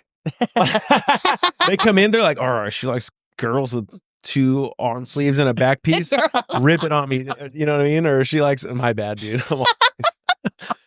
She likes guys with tats. And then the next thing you know, they're like, "All right, Dana, give me a sleeve in one shot." I'm like, "Okay, what do you like and how much money do you have?" And they're like, "This is what I'd prefer and this is my budget." I'm like, "Sit down, homeboy." And then they leave blasted. They're like, "Oh yeah." And then their confidence through the roof. You know what I mean? That's what I like. I like to finish the tat. I know you didn't ask me this, but I like to finish the tat and then hustle my ass to look at their face in the mirror. You know what I mean? Because that always feels good. 10 out of 10 times, my clients are the best. They always light up and they're like, "Fuck yes." But isn't it the worst when like they're like looking and they like they don't monotone, like clients that just say nothing, and you're like, "What's going on?" And then they're finally like, "It looks good," and you're like, "Oh my god, why would you react that way?" I've probably had that 2 times in 12 years. I'm very fortunate to have like outgoing people who are like, "Yes, this is exactly what I want," And I have seen other people that I've worked with walk over to the mirror with them and they're like this, they're like dead silent, they're like, and then you look at them and like my clients are like, "This is amazing," like high five, and then he's like, it's like a looking at him, movie. like looking at me, looking at them, looking at me, looking at them, and I like almost feel down bad for them because I'm like, damn, this fool got no respect. He's over here sweating, busting his back, dude. And homie got nothing at the end. And I was like, damn, well, that's what separates the men from the boys. Dude, I guess gonna I'm rip the that boy. shit up. That's right, dude. Yeah, the men from the boys, which is funny because the girls that used to work with me, Mad Dog and Jackie, like we would always tease them and say like they're the dudes too. We're like, "Yeah, this shop's all dudes actually. Okay, no girls work here. This is all dudes." And they'd be like, "Yeah, this is for the boys," And they're tough chicks. They're cool. You gotta be. Are there any differences you think from working in California versus Montana? Where I live, costs more to live than it does out here in California. I'm not, I don't own a property, but the way everything is with rent and how everything's just like skyrocketed, it's more expensive to live in Bozeman, Montana than it is in California. People hop on the internet and be like, he's lying, whatever, dude. It's like, I also don't want you to pull up there and ruin it for me anymore. But right. As for like booking in Montana, I feel like it's different. I feel like people are super down for you. And when they say they're going to show up for their appointment, they are there. Oh, people have manners. People are kind to each other and they're great. They're not like out here where they're like, I swear to God, I'll be there and give you $100 deposit. And then poof, they're gone. And then you are like, what the fuck, dude? You couldn't even just hit me and be like, hey, I didn't make it or I can't make it. It's like people out there actually keep their word still. And that's like the coolest part about living there and tattooing there is it gives me hope that like humanity is not a waste because people still are kind and love each other. Sounds like quality of life out there is much better than here. And the air quality. I remember getting off the plane the other day and I was like, what is that? You guys have a fire? And my mom's like, nope, you just haven't been here in a while. And I'm like, damn, the smog is wicked out here. I forgot. Welcome home. I flew to Vegas for like my connector because normally it usually goes like Bozeman, Salt Lake, SoCal. But I flew to Vegas for this one because, dude, I flew Peasantville. I flew Southwest. That is crazy. First time in my life. You have to like pick your own seat. Oh, yeah. Dude, it is a fucking last man standing in there. You get to your seat. Like, you better check into your flight early or you're fucking sitting bitch the whole ride. I just saw a commercial that they're going to start pre-booking your, the seats, but they're making it seem like it's this whole new system that's nobody's no one's ever done it before. Yeah. They're like, check out what we got cooking. Exactly. And you're like, it's been done, homie. You're not reinventing the wheel. Even on Spirit, you can pick your seat. And now you have to pay for your fucking bags on Southwest. You're absolutely right. They're like, how many bags do you want? Better fit in this square. I'm like, it's going to fit, dude. They're like, we're going to check. I'm like, all right, dude, just let us on the plane. But I jumped to Vegas real quick, hopped off. I had like a 30-minute layover. Oh, hell yeah. You hit those slots? Popped a 20 in, 505 immediately. Cash out. I was like, yep. Fuck yeah. This is it. Ass right back on the plane. I was like, yep, make a quick 505 and bounce. I just found out recently, you know how sometimes you play the slots and it's like the bonus game and it takes fucking forever? Uh-huh. Yep. If you have a connecting flight and you're stuck in the middle of one of those, a worker has to stay there and they get your information. Shut the fuck up. They see it to the end and then they mail you a check. About that. Well, where I live, every single bar and restaurant has those inside of it. Yeah. We don't have like a casino like out here. Like, there's like Pachanga or whatever, like, or San Manuel. We don't have like a specific building like that, but everyone has like Keno or Reels or something like that, Really? Yeah, in every bar. That's why you see like all the down bad fools in there just cranking their Social Security out. Trying to turn their lives around. They're like, I swear to God, I'm going to get it back. Grinding their teeth. Yeah. Dude, that's fucking sick. Montana sounds fucking wild. Montana's sick. Everybody has a gun, so no one fucks around. Yeah. And people are polite. And Yellowstone. Yeah, you go to Yellowstone once, you never got to go again. I've lived. Really? Why? Dude, it's so much in the car for like not that rad of stuff. All right, all you guys who watch the TV show, it ain't like that. And that King of honesty over and here. that shit was filmed in Wyoming. They're over here like, yeah, I swear to God, I'm here for the TV show. And you're like, you see them in the airport, and you're like, yeah, whatever, dude. Or they try to like pet the bison. Or oh fuck no. Check this out. Some people will line up their whole family. And like, like off deep woods, like mosquito repellent, you'll like spray it on so you don't get bit by them. Mm-hmm. They think that's what you do with the bear spray. So they'll line up their family, air it out. I love that. And then wonder why everybody's down bad crying. They're all smoked out with the bear spray on their face. And they're like, yeah, it's bear repellent. So the bears don't pull up. And it's like, no, dude, it's not. You just ruined your family's trip because you're not intelligent. That happens, insane. That happens quite a bit out there. That's incredible. I'm born and raised in Los Angeles County, and I even know that is not what bear spray is for. Yeah. Like, what the fuck? Bear repellent? I mean, I guess it is if you spray it in the bear's face. This man lined up his family, like, I'm talking like 10 deep. Hell yeah. And, and that thing sprays out like pretty far. Like, you could smoke the t-shirts from here easy. And that's about 15, 20 feet? Like, 15. Sure. Those cans will probably rip 15. That's what they're made for. 10, 15. Yeah. I mean, That's fucking wild, dude. that's what the 10 mil's made for. It's like the police mace. Like that Yeah. shit launches. Oh my God, that's so fucking funny. I would love to see that. I don't even know if I'd stop someone. Yeah. Have you ever been to the Sequoias? No. I was gonna say, I wonder if that's better than going to Yellowstone. Yellowstone is great, but once you experience it, there's no need to like keep visiting, in my opinion. Some people live there the whole season and they work in the park and they love it. You know, that's their whole thing. But for me, I can't kick it in the car. There's other local spots that I feel like you get a way cooler deal out of. You could go rock jumping, or like you could go like rope swinging into the lakes and stuff like that, you know what I mean? And everything's like crystal clear up in like the mountain lakes. Very beautiful. Catch a lot of beautiful fish, and I know it sounds really gay, but that's just that's the cool thing. It sounds great. That's the cool You go thing. fishing a lot up there? I haven't gone a lot lately because I've been working in where I live. You really get like a small window. I would say like July through September is your actual summer days. And you know, you're riding motorcycles, you're going to concerts, you're doing all the things, you know, you're trying to be outside as much as you can. You're going hiking, you're going motorcycle, like you're riding dirt bikes, doing whatever outside that whole time, because it will rain up until June. You know what I mean? That's like June gloom is real out there. It's not like out here where it's like summer starts in like February or something crazy, you know, like that's when we get pounded with snow. Like February, March, it's like. How you doing in the snow out there? Chill of SoCal bones. To be honest with you, this last winter, 24, I got like wicked depression. I've never like been so down in my life. And I thought that was always a lie that people say like, oh yeah, winter depression. I'm like, yeah. Seasonal depression. Seasonal depression is real out there because it gets dark at like 4:30 p.m. and it doesn't get light till like 8 in the morning. So you get up to go to the gym at like 6 or 5 and you're like, damn, it's dark. And then you get a little bit of light. You do a tat, turn around, look out the window, dark again. You're like, dude, you're like, where'd my day go? And then you feel like a loser, you know, you're like, damn, just because we're a little, I think it's because we're a little closer to the equator. I might be wrong, but seasonal depression is real out there. Do you have any plans to ever move back, or is that home now?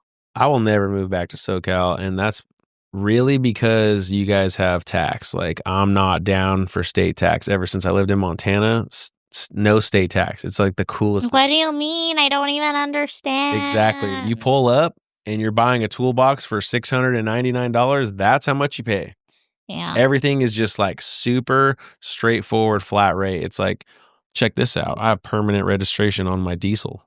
So I registered my truck one time. My tag says perm on it. It's like, as long as I own that vehicle, it's permanently registered to me. And it was probably not that expensive either.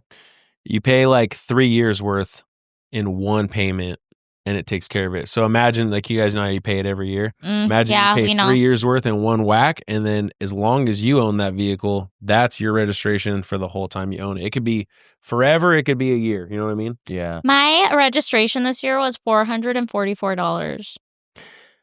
My truck is That's older. So they say it has crazy. to be like a decade old, your vehicle, right? So as long as you're driving something that's not brand new, it benefits you. I think it was like something crazy, like $84 a year times 3. So what is that, like $300 and something, right? Not even. 220. Yeah. Yeah.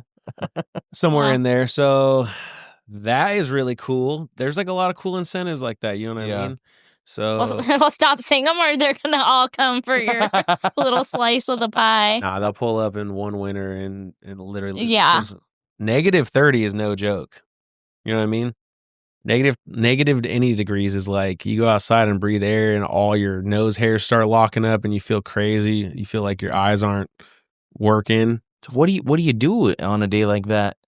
You get depressed. You just told I'm fortunate enough to have a job where I work inside, so it's cool, you know. But shoveling your driveway every morning when you wake up just to move your vehicle is gnarly. I have to like plug my diesel into the house to keep like the oil warm so it'll start easier. You know? There's like a lot that goes into it, but if it's part of your life, it's not that big of a deal. You get used to it, dusting your windshield off all the time. Does your shirt say down bad?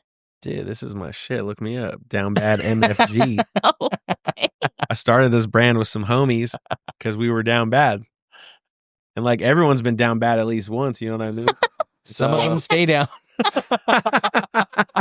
Some people never come the fuck back It's like up. they never heard the Shrek song, the Smash Mouth. Some people never come back up, but down bad is about not caving in when you have those moments and you're like super sad and down bad. It's like, go one more day. It's going to get better. I like positive. that. It's positive. It's down bad for now. Yeah, you could be down bad as long as you learn from your experience and bounce back, you know? Resilience. Yeah, and it's like once you get so good at something, people hate to see you win, but you're just like, yeah, watch me win right now, you know? That's what down bad's about. Hey, bud. Hey, bud. What's the number one question all tattoo artists hate being asked? How much for a medium tattoo? Like, what is this? A burger combo? Don't you always just want to ask them what the fuck is a medium tattoo? Yeah, I scream it in my head. Don't you wish you could just put it on a shirt so you didn't even have to say it? I wish I could do that. Well, Yes. look down, bud. Whoa, check it out. For the first time ever in Budcast history, in honor of our first birthday, we have these beauties available. Cut that stupid conversation right in half and get to the point. What the fuck is a medium tattoo? Purchase yours today by clicking the link in the show notes or in the bio of any of our social medias. And thank you in advance for your continued support. Yeah, so do yourself the favor and support us. Dude, so you know what happened to me this week? Sorry, my jump rope is keeping me down. I was going to say, you need to sit down real bad right Your now. jump rope has you down bad. It needs to be. So I have somebody that does my booking for me. Somebody hit us up and wanted to book an appointment, but they worded it fucking weird. They're like, hi, is this Sanae Kauai? I'm willing to book an appointment with you. And I'm like, willing? Either this is a translator app or you just disrespected me. Yeah. Willing, bitch. Yeah, you're decent enough where I would be willing to let you put something. Exactly. I'll let you practice on me. I'm about to lose my mind, or this is I saw you were doing $40 tats, and I'm willing to sacrifice my arm for one. I know, I'll let you practice on me. Oh, that's the worst. Anyways, so I told her right off the bat, like, I'm like, this has to be a fucking scam. Like, there's no way this is a real email. So anyways, she continues with them, and then they're like, they wanted to get a traditional vase with some flowers, and it was like totally right up my alley. And they're like, 3 people want this. It's me, my daughter, and my niece. We're getting matching tattoo. How much? She gives them a price. They say that they're down. They pick a date. She says, okay, it's going to be a $100 deposit for each tattoo. So they ask for my Venmo, and she tells them that they need to send a screenshot. So then they don't send a screenshot, but she gets an email from Venmo that says to click to confirm to get your money. And she's like, this is fucking weird. She notices that the Venmo email is venmo@gmail.com, which obviously Seems legit. Yeah. So we click, and no.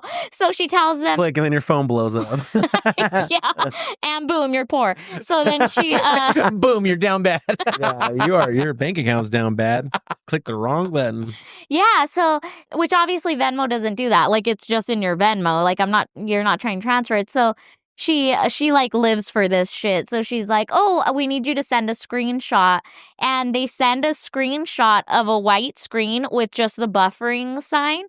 And she's like, you need to send a screenshot of your transaction. They're like, we sent one. And she's like, no, this is what you sent. And they're like, oh, like, I don't know why that's what you're receiving. They're trying to act like it's like an error. When she told them that she needed an actual screenshot, I think that's the last we've heard from them. And I'm like, these motherfuckers. I wonder what that link took you to. They're trying to fucking clean me out. Have you gotten anything weird like that?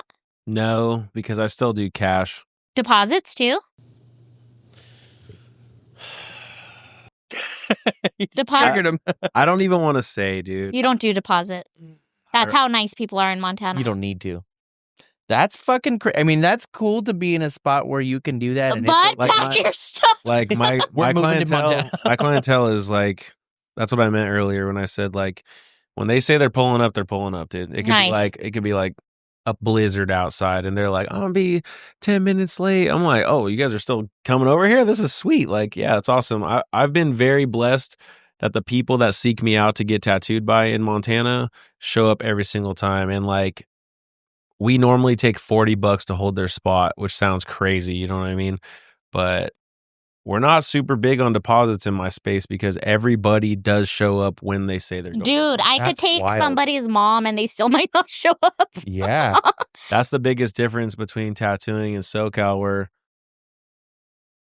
a lot of people have a lot going on. Life gets in the way, is the way I'll put it, you know? And then they'll just be like, oh. And that's being nice about it. We've all heard the same shit. My kid threw up. My battery died in my car. My tire fell off. My arm fell off. My girlfriend beat my ass. You know what I mean? I'm too horny.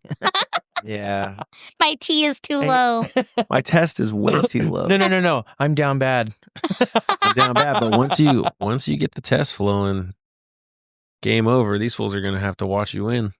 They're going to have to watch you win. They're going to have to watch you win. They're going to be like, damn, he's jacked now, dude. He's doing 80 tats a day. See how fast he is? And he's not using the wand.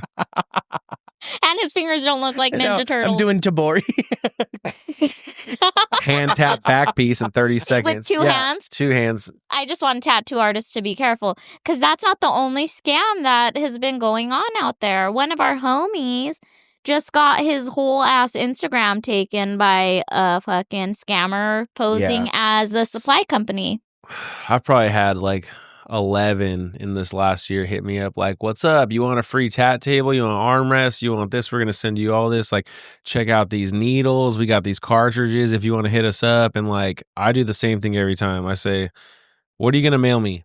And then they're like, well, this is how you find out if they want you to like buy it, you know, like remember like the tattoo bombs when they came out? Yeah. Back in, like, 2015, everyone was like, spend $500 and then you get like this cool ass package. It's like, no, dude. It's like, are you going to send me something or not? Because I don't have time for this, you know?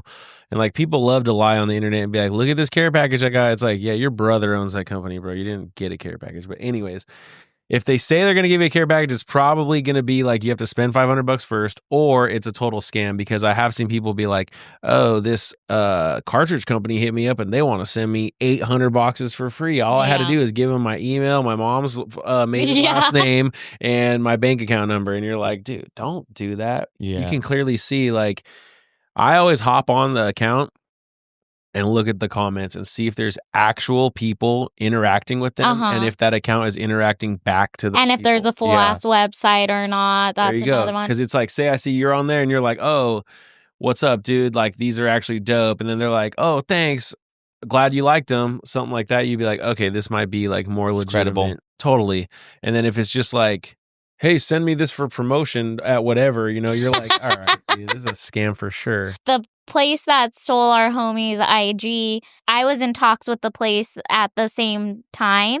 And I think what they were doing is they asked me for my mailing address, my email, and my phone number.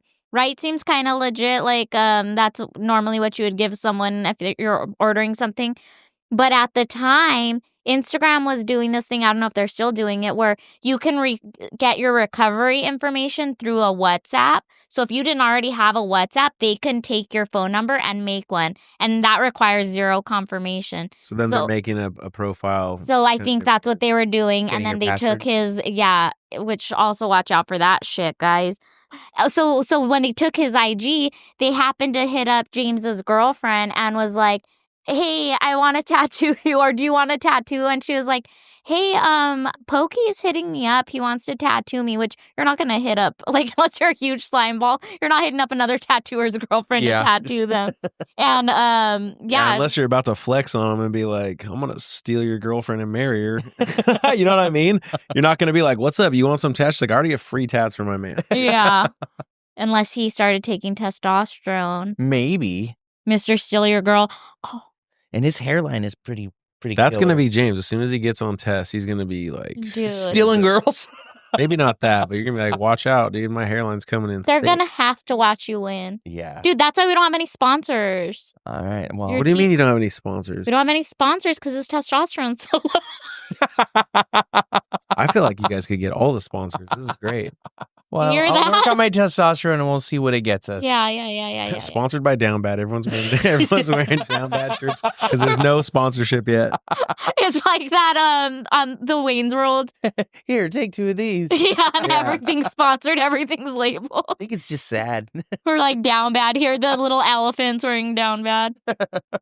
Down Bad, get what you get. What you get is for fools that are down bad because they have what, $50, $200. These are 25 cents.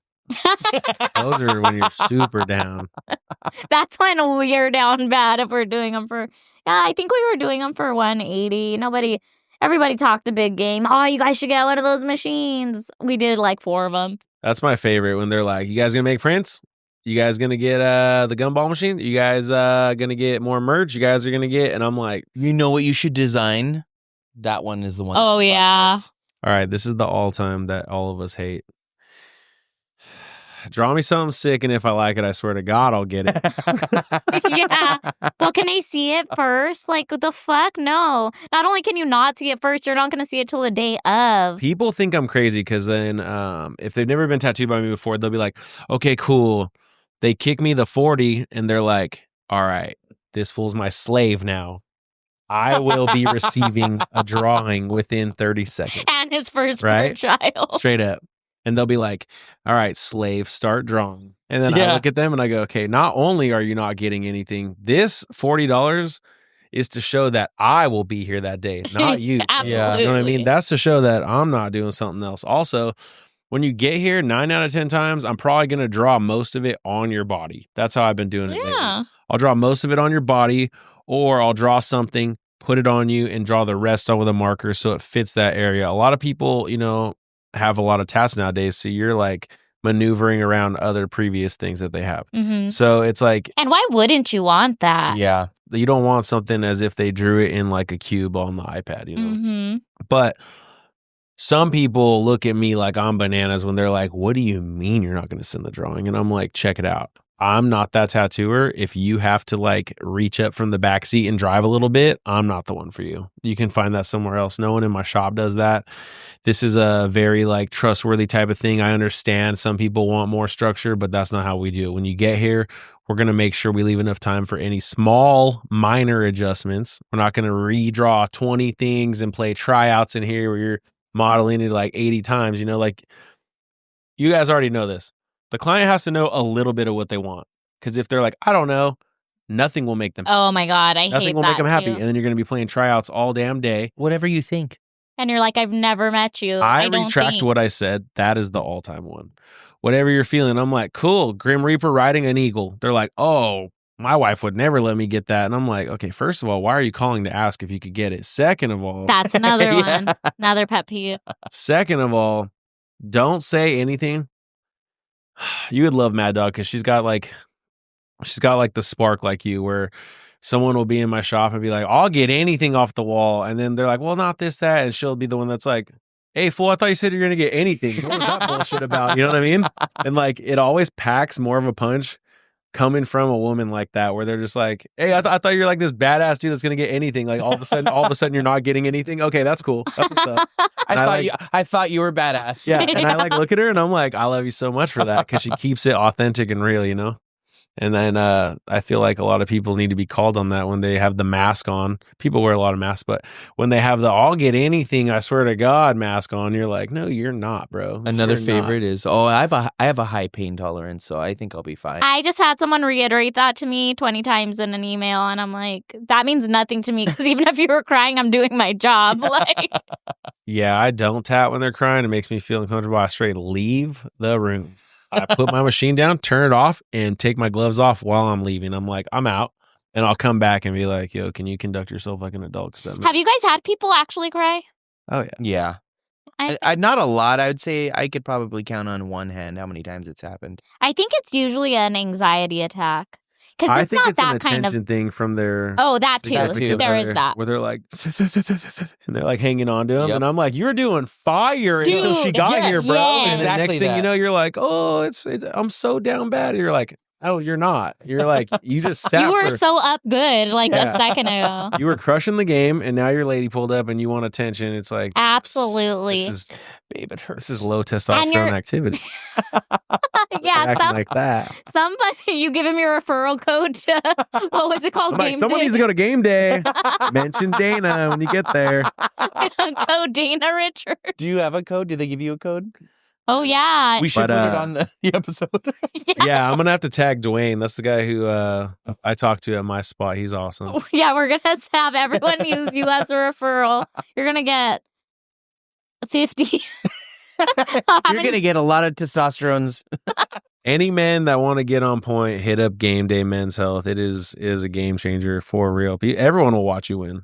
And even if they don't want to. Even if they don't want to watch you win, they're going to be forced to watch you win. They're going to have to choke on it, dude. Even if they're preying on your downfall. But Those are the best people because, you know, as soon as you put it out into the universe, like any type of negative energy, I'm going to transmute and I'm going to make money off that. Yes. I'm going to do, you know, some people say it's witchcraft, you know, which whatever. Anyways, you can transmute energy because it's never created or destroyed, but you can transmute it. So when people are like gossiping and talking about you in a negative light, you're like, cool, anything that comes my way, I'm going to take it, transmute it, and I'm going to win. And those people are going to keep feeding the machine with their negativity, and then you transform it into positivity. And what does your transmutation look like? Just positive visualization, right through the nutsack into the testosterone, right through your pee hole. You're gonna nut Kundalini right up into your fucking spine, into your third eye, and it's gonna shoot out of your crown chakra. Hell yeah! But that's exactly what the spirit guide that I have that taught me Reiki. That's what she says. Somebody flips you off, you turn that into money. Like any opportunity you get to transmute negative energy, because you can't kill energy. You could just. Are you a Reiki guy? Have you done it? He's a Reikist. That sounds crazy. Hey man, he says it all the time, dude. I haven't experienced that, but I know a lot of people who are into that, and they're always like awesome people. They're always about. I would imagine that's exactly what it is, right? Yeah. Is because I've never had it done, but I don't want him to rake me. You know, we got a shop to run and a podcast. Do you have any openings? Of what? Do you have any stations available? Oh. I'll make room for you guys. You guys can pull up whenever you want. Yeah, dude, I want to meet this mad dog. I want us to fucking go hand-grown men their asses. Well, it's crazy going from like, I talk about this all the time. I talk about how you and Jill and KJ are like tough women, you know? My mom's a tough woman. So then when I see other people with the similar job not act like you guys, I'm like, what the fuck is this watered down bullshit? You know, like you guys are like, yeah, sit down, put your hand out. You know, it's like you're still kind and nice, but you're very like direct with them. And I love that, you know. Some people are like, oh, is it all right if I touch you right now? It's like, well, how the fuck are you going to do the tap? Oh my God, you've seen those stupid barber videos? No, I haven't. Mm-mm. They ask like their pronouns, whatever, that's cool. Then they're like, okay, do I have your consent to touch you? Like, well, bitch, what are you going to cut my hair from fucking across the room? Yeah, you got to. But it's like, okay, now this is performative. That's for real? Yeah, like dude. Really they're that? dead ass. They're dead ass. But it's not for real. It's performative. I'm consenting for you to do the job I just contracted you for, right? Like, absolutely. When you sign the contract and everyone agrees, I'm gonna touch you. yeah. Yeah. Well, like, can you imagine going to put someone's stencil on and they scream? Like, what they bear spray you? Like, I didn't give you consent. You literally just signed a consent form. What the fuck are you talking about? Absolutely. You know, not only are you consenting to get in the tat, you're consenting to the hot weed whacker for another hour and a half. I think it's going to be fucking violent.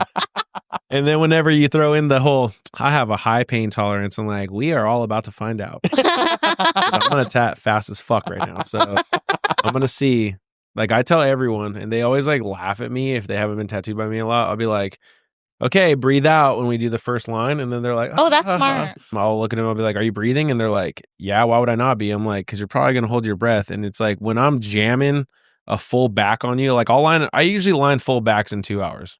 And it's like people will be like, oh, that's crazy. Like you'll see on my page, I post the time. because it is a flex to be like, I did this entire tattoo in under 6 hours. People are like, that's crazy. There's no way. It's like, you're not doing that with the pen, for one. And for two, it's a lot of teamwork. It's me talking to my client to see how they're responding to the pain. And I'm like, okay, breathe out. This spot's going to be kind of like violent, you know, if it's like on like the knee ditch or something like that, or by your butt cheek or whatever, love handle, you're like ripping and you're just like, okay, cool. I'm going to map it in and get it going. And a lot of the times, you know, they're just like sitting there. I'm like, hey, focus on breathing. Cause that's how I get tattooed. Like I was getting my head tattooed by Chris Avon. He's a fucking ripper. And I got a badass reaper on the side of my head. And all I did was lay there and breathe out, breathe out, breathe out every time he touched my head with it. And that was like a pretty painful spot, I would say. You guys already know you got face tats and stuff, but breathing out and like putting your body in like the meditation state does wonders for getting tattooed instead of sitting there like, I'm not great at telling stories and talking while I'm getting tattooed. Me Getting tatted, I'm like, all right, no one talking. And like when the homies are tatting you and they're like, oh, dude, how's everything been? I'm like, everyone's roll away, roll your chairs back, let me get blasted, and then we'll goof around. You know? Fellas, I am down bad right now. You're going to need to give me some time. Okay, so Jesse was tattooing my torso. He like grabs my nipple and starts pumping all this red around it. And Jacob Donnie slides up. He's like, how's everything been, dog? And I look at him and I was like, dead silent. He's like, you all right? And I was like, dude, I'm dying right now. And Jesse's like, are you dying? And he's like cranking it. And I was like, I can't, dude. Like, I don't know how people get tattooed and chat. I trip out on people that sleep. I've never fallen asleep, dude. And I've been all kinds of fucked up getting tattoos. Pills, fucking weed, fucking drinking, and I've ketamine getting tattooed. If I could have when I was younger, well, I would still do ketamine, but not while getting tattooed. But I probably would have tried that shit before too. Never have I fallen asleep. Have you guys? Have I fallen asleep? Fuck no. No way.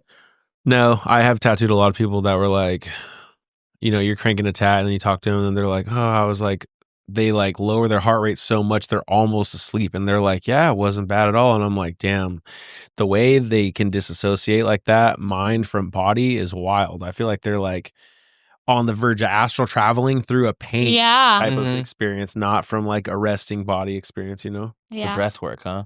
You know, for sure it's the breath work. The breath work is the introduction to everything. It could be cleansing your body or having an outer body experience. I also feel like, though, we have so many tattoos now that you remember the ones that weren't that bad, and like you're almost longing for that. So you're constantly comparing like, oh, this one fucking hurt. Now the tops of our arms have been done since before we started tattooing probably, and those are the easy parts. So like now that those are gone, we only have bad, and we have more and more to compare it to, and it's never going to be the same. Does that make sense at all? Absolutely. But I still remember being young and getting places on my body where I was like, this is expert level getting tattooed. You know what I mean? Down, like, next level down. Torso is always expert level getting. Well, dude, one of my cousins does, I don't know what his job is, but he puts the electrodes on before people get brain surgery. Like he's the guy before the brain surgeon. And he said, which this has always been my theory, he said anywhere you're most ticklish, you feel the most pain. Absolutely. And it like makes perfect sense, right? Because there's got to be a bunch of nerve endings there. So think about it, like sides, armpits, fucking inner thighs, neck. I am so ticklish. I am too. I'm actually not. I don't know what my deal is, but I'm pretty good on that. I'll act a fucking fool if you tickle me, dude. I'll pee my pants still. I will push. I will push you away. I will push out a fart. I would accidentally fart and embarrass myself in front of my girlfriend. She tickled before she was my girlfriend. Did that happen to you? Try to play it off. What'd you do? You acted like your shoes skipped on the floor. That is so embarrassing. You're telling me, but we're together. We're happy. And now she can't leave you. Now you shooting up her club on the reg. Damn. Just kidding. I don't know. Maybe it has a doorman. What do I know? I'm not in their bedroom. All right. We have a segment where, as you know, being a tattooer, you're often a therapist. People often ask for advice or want to vent in your chair.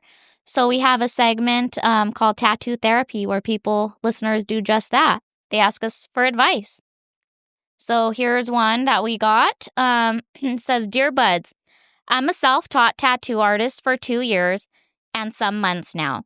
Should I still try to get an apprenticeship or should I just continue, quote, alone?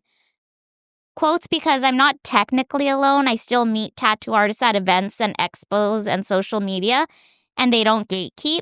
They always offer feedback. All right, Dana. And that's the end. Let him have it. You want me to rip it? Rip it. Okay, Rip it. I was actually just talking to Mad Dog about this morning. My opinion about self-taught, let me rephrase that, self-taught tattoo artists is versus apprenticeship tattooers is, yes, you have potential to be great. Yes, you have potential to be one of the best that's ever done it, but it's going to take you 2 or 3 times as long to get there because you're doing trial and error the whole time. You're not having someone like myself, you be like, hey, cut the bullshit. This is the perfect way to do it. And you get 12 years or 13 or 15 years of knowledge crammed into your brain in a year and a half, 2 years. And you don't have any guessing to do. You're getting the formula for success right off the rip. That's why it's important. That's why Mad Dog is smoking fools who are 6, 7 years deep, and she's only been tattooing 2 years because she has all my knowledge right into her noggin. You know what I mean? She's very coachable. From the get-go. I have homies who are badass tattooers that taught themselves, and they are always bummed like, damn, I wish I got an apprenticeship like you did. Yeah. I wish I had someone teach me like that guy. I wish I had this, because they had to just figure it out. And you're like, why is my needle spitting? Why is XYZ? Why is whatever? Like, I saw this thing on, it's a little off topic, but I saw this thing on the internet. The guy's like, oh, when you hang your mag out, it makes this texture. And when you pull it back a little bit, it goes like this. And when you ride the tube, it goes like this. And my comment was, LOL, first grade information, bro. You should have learned this your first week in an apprenticeship. Like, this is not some hot fire knowledge. Like, this is what you get. So you do have potential to be fantastic, but it's going to take you a lot longer because you don't have the guidance of someone who cares about your success. You don't have the guidance of someone who is trying to prepare you to come up against people like us. So it's like, what is going to separate you from people booking with you as us? Okay, we're going to have experience. We're going to have skill set. We're going to have all this other stuff. And if you're still trying to figure that out and do a good tattoo, you're most likely not going to land that client. You're going to struggle, you know? So it's like, if you want to struggle for forever, do it on your own. If you want to learn the fast track and get someone great that loves and cares about you and wants to see you succeed, you should still try and find an apprenticeship with somebody that values you, that you also value. And I feel like I'm talking in a circle now, but that's what I feel like is important, is like, you need to find someone who cares about your success to push you forward, or else you're just going to literally be spinning the wheels for forever. He took the words right out of my mouth. Right out of your testicles. Right out of my testicles. The only thing I would have added was being down bad, but I didn't know how I could have done that. You just wanted to say it. You come stock down bad by not having a mentor. Yeah. Boom. And then you're up good after. Yeah, do you want to stay down bad? My thing is, for 2 years and some change, you said, I don't know what your work looks like, but if you're decent enough, you might just be able to go get into a shop.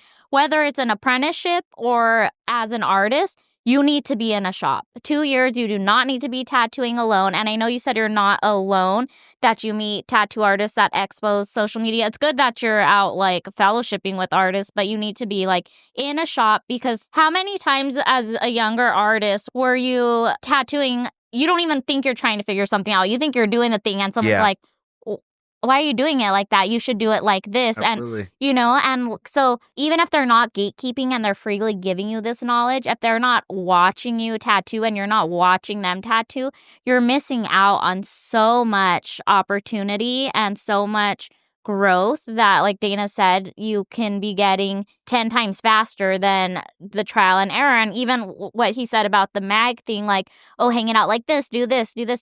Even having that little hint, it's now trial and error. Did they mean like this? Did they mean like this? The pitch of it, how you're holding it, how much you're stretching, and the that's angle, the thing too, you know what I mean? It's like, if someone watches you tattoo and they're up your ass the whole time, it's different, you know? Like, I've been embarrassed so many times during my apprenticeship. They're like, get up, start raking it out. They're like, whip shade like this. I'm like, okay, I got it. And then I sit down. They're like, no, idiot.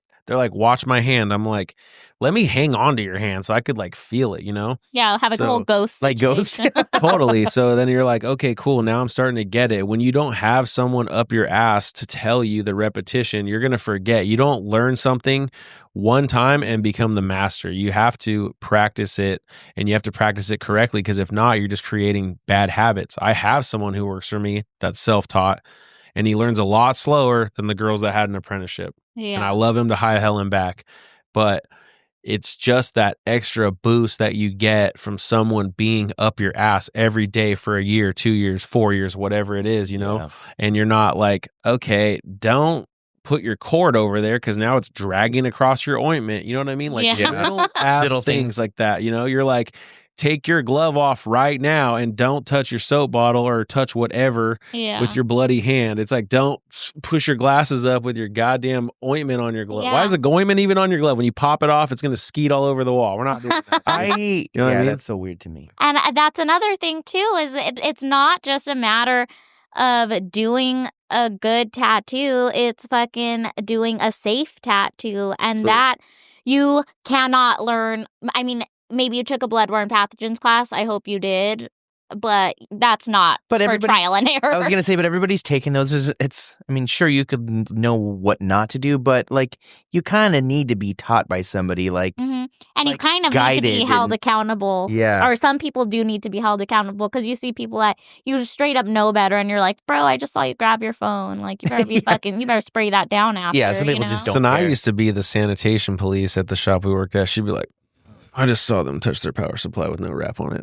I was like, damn. I hate it, dude. But that's what keeps people safe. You know what I mean? She'd be like, oh, and I'd like be like, okay. That'd be the thing where I was like, oh, don't do that, dude. Do not do that. Back to the thing. Oh yeah, you. Oh yeah, you're back still to you. I was gonna say, even after, if you decide, you know, that you don't need an apprenticeship, it is so important to work alongside artists that care, because you will keep evolving. And if you don't work alongside artists, you're going to plateau. You're not going to learn anything new, nothing cool. I mean, you could only see things on Instagram, you know, for so long, but it's nice to have the camaraderie and just discuss things, this different styles, different things. And like, in shops, I had noticed that like my traditional roses, they would evolve every like 3 months. Because I would just, you know, like discover something or talk with this person about that. Or get inspired. But like working with a team, and a team that cares is very vital for your growth. And like he said, it's going to take a lot longer if you don't do it the proper way. Well, even like with stencil placement, think about that. Yeah. If it's just you and you're inexperienced, you're going to think it looks fire, and then they're going to leave, and then their boyfriend or girlfriend's gonna be like, it's a little off, and the next thing you know, your world comes crashing down because that person's gonna bang your line like, yo, my boyfriend said it's off, or my girlfriend said it's off, and then you're like, oh damn, I'm a loser, and you're sad because you don't have an extra set of eyes that's like, yo, scoot it over a little bit like this, because nobody's body is like a box that's symmetrical. You know what I mean? No. Yeah, to this day, we will ask each other, hey, what do you think about this? Like this placement, does it need to be like this or like that? Yeah. And it's off. We're the chain. It's fire. It's fire. And when I say off, yeah. But we've been in the game for damn near 17 years, and those things are still so important to have people around, extra eyes because I feel like we still grow. Yeah. Absolutely. You'll keep growing until you don't allow yourself to grow. Even now, I'd be miserable working by myself for sure. Because there's days where I'm the only one here, and I feel like Kevin McAllister. I'm like, guys, is anybody after he got scared. Yeah, it's sad. The shop like echoes, and it's really just like a few hundred square feet. And especially with the time change, it's gonna get dark sooner. I hate that shit. I know. You got the seasonal stuff. You got the Menti B on the way. Yeah, it gets dark at 4:30 where I live. Damn. It'll get there, close to there, I guess. Over here, sadness creeps in. The craziest shit I've ever experienced was like super north in Canada, and I was like in a downtown, I forget, Edmonton or something, and it was like 11 p.m. and the sun was fucking still out. Okay, so in June it gets dark at 10:30 at my house. Yeah, dude, that shit's so it's insane. like all tat until like 8 p.m. and then hop on my Harley and like go through the baddest canyon ever for like 2 hours and hang out and go get dinner and kick it with the homies. And you're like, damn, what time is it? They're like 10:30 p.m. You're like, oh, I got to go to bed, dude. I got to get up and go to the gym and go whatever. Oh, go to the gym because I got that test. What? You get the best results. What time of year is that? The end of May and like September. Hey, bud. What? What do you think about end of May through September? Would love that. Yeah, you guys are pulling up. But only if Dana will have us, because... You guys can stay in my crib. I got 2 spare rooms. James, you ride motorcycles? Shit. No, but I've been looking for a mentor. Motorcycle apprenticeship, what would you say? I got a spare Harley you could ride. Yeah. We're gonna do a quick snippet of him doing a burnout when he comes up there. I'm like, all right, now just open it all the way up. Like, oh shit, he's down bad. Yeah, open it up all the way and don't let the brake go. He's gonna have a prospect jacket, but for the down bad. For the down bad crew. We're gonna put the student driver sticker on his back. That would be tight. We should definitely visit though. Yeah, you guys are more than welcome. And we won't go see all that bullshit in Yellowstone. No, you're going. You're going at least once. No. You can kick it all day in the car.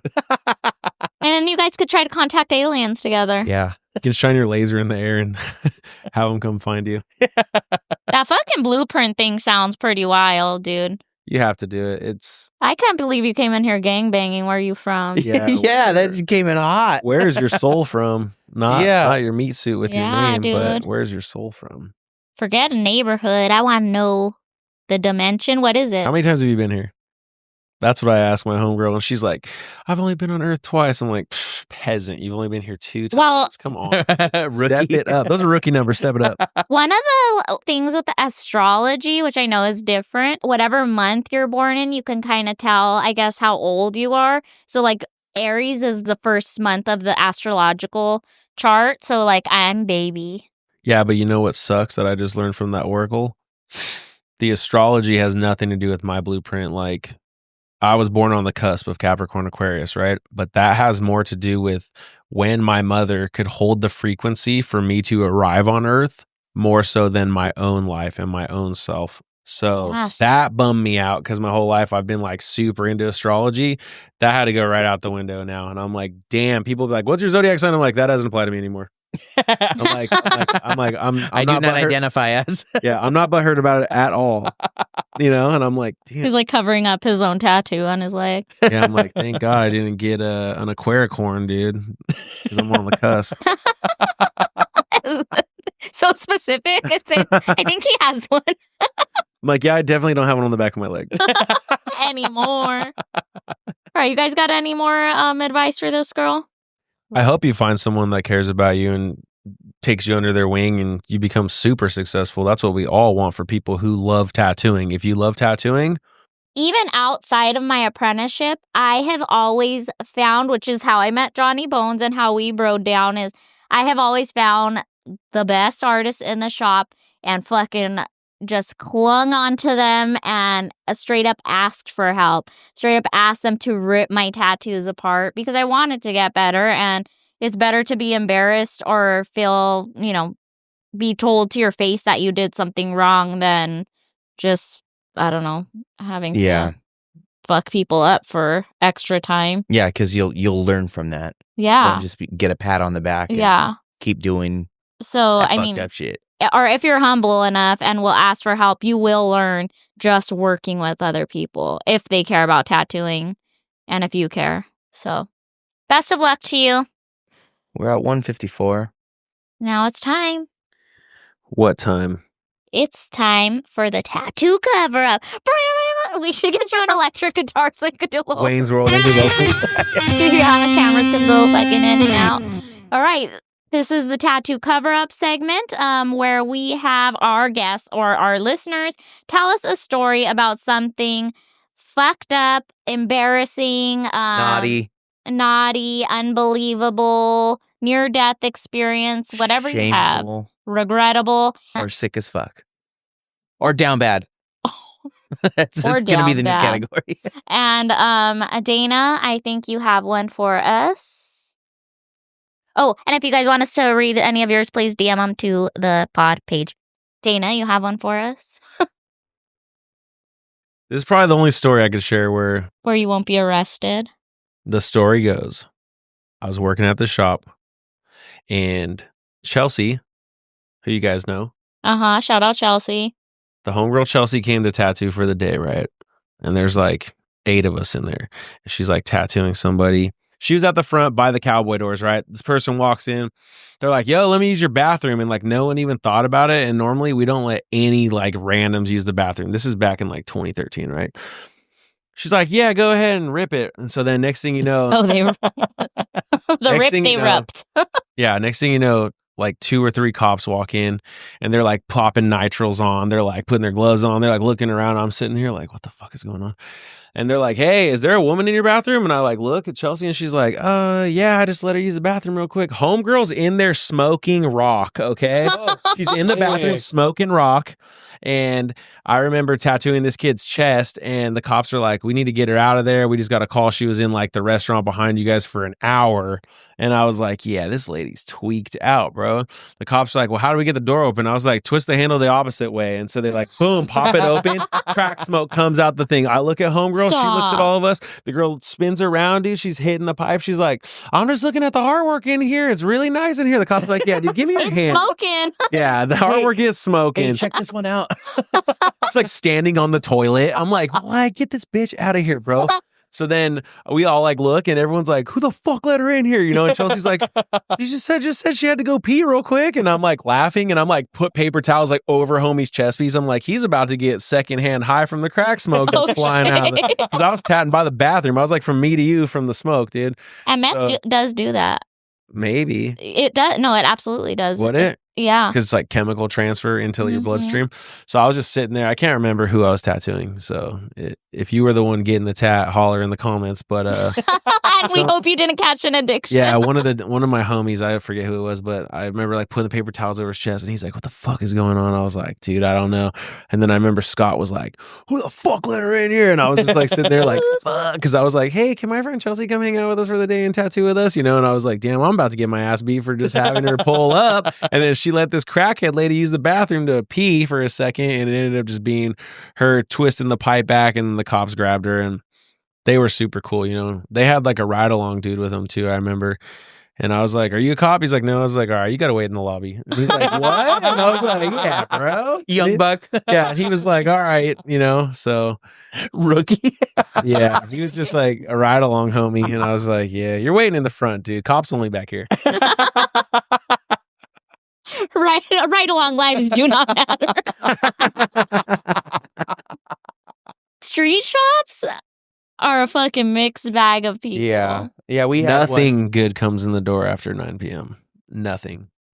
You remember? No. I remember. There's straight chaos. We were open till 1. And so when people would get kicked out of the bars, what else is open? A tattoo shop, and we had to fucking deal with them. You know what we should do right now? We should get matching tattoos right now. Well, think about how many people ask us, like, oh, you ever tattooed anyone fucked up? You're like, have I? Maybe back in the day when we worked at all the street shops that were open till 1 a.m. and people are faded. Yeah. I typically wouldn't, just because it's not even like because my ethics are that strong, mostly because I'm like, I'm not trying to fucking deal with your ass, dude. I mean, also, I'm like not trying to give anyone something they're going to regret in the morning, but. Totally. They don't sit still. There's all kinds of stuff that comes with it. Even like your own homies, like they get annoying when you fucking let them when they want to get too fucked up during a tattoo. I've never been fucked up for any tattoos on my body. I've never been wasted or high or anything. That shit is dope.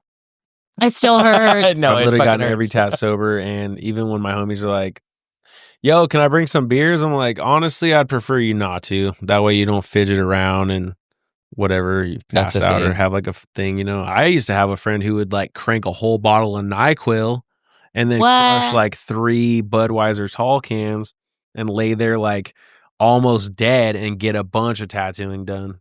I'm about to fucking do that. Insane, dude. And then he would call me and be That's like, the answer. he'd be like, can you come take me home? Like, where are you? He's like, I'm at Chris's. I'm like, damn, you got your bodysuit done yet? He's like, almost. I'm like, these dudes are motoring on that. Because he's like, they have him on a dolly. that's like the anesthesia before fools started doing the anesthesia. You know what I mean? Yeah. What do you think about that? People getting put under to get tattooed?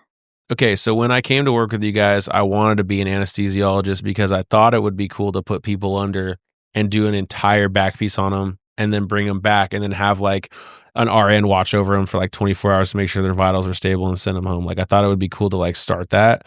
And now that all these like whack ass fools that are not that good at tattooing and not fast are doing that for like 25 to 30K. I'm like, you guys didn't even get a lot done. Like, yeah, and there was 3 of you motherfuckers. and there was 3 of you jamming guys. at Like, the I time. could have done more than that by myself. You guys are slacking over there. You know what I mean? I think if you have to be put under to get that much tattooing done, you better get a lot. You better get from the back of your neck all the way to the back of your heels, like in one rip, you know? Or else if you're going to get part of your back piece done, just like use the Pure Numb, dude. Put the ointment on it, you know? Or it's such a dumb reason to use the risk your Vaseline, life. like the shit we've been using for years. Just hit the spray, dude. Spray. Hit that spray. Spray. I don't know. I think it's such a dumb reason to risk your life because that shit's like... Yeah, somebody's died already. Yeah, I saw that. And I'm sure that's the only one that's made headlines. Yeah. I'm sure there's even more ghetto shit that goes on that we don't know about. Yeah, and it's sad because now that dude's kid has to be like, yeah, my dad was getting tatted and he died. My dad was a bitch and couldn't take the tat. Just kidding. Too much. You're a girl. You're not going to get canceled. You can say whatever you want. That is kind of true, huh? Yeah, like I let get it. No, girls get canceled. Look Yeah, at what they happened to don't. Roseanne. Lizzo. Who's Lizzo? The fat... Here I go. The one that... You're going to have to edit that out. I know. So, okay, I think that about does it then, right? We're at 2 hours. 2:05. Dana, thank you so much for coming out today. Sorry that we don't have the full production going for you. We're on these ghetto GoPros. But do you have anything to plug? Do you have any travel dates coming up? Bud plugs. Well, I guess you're out. I don't know. I'm traveling right now, you know. I'm going to do this. Jacob Donnie's putting on a walk-up weekend convention next weekend. So I'll be there for that, the 8th and 9th. This will be after that. Yeah, I'm making tats. And What's your shop at home? my shop is Warhorse Tattoo in Bozeman, Montana. And how can people book with you there? I take bookings on my IG, just Dana Tattoos. There is a couple other Dana Tattoos now on the internet I saw, but it's like, you know, when I had the handle, it was just myself and the OG tattoo Dana. He's like 60 or something, you know what I mean? Yeah. Dana Brunson, he's like the first Dana to do it. Now there's like 8 other ones. I was like, they got a couple underscores. I got people hitting me up like, yo, trade me handles. I'm like, no, dude. Are you serious? Yeah, I actually had to make my IG private because all those back pieces I posted, there's like 1/2 inch of butt crack on there. And they said my page was getting flagged for like Stop. inappropriate photos and From all things. those haters with the same Oh, name? possibly.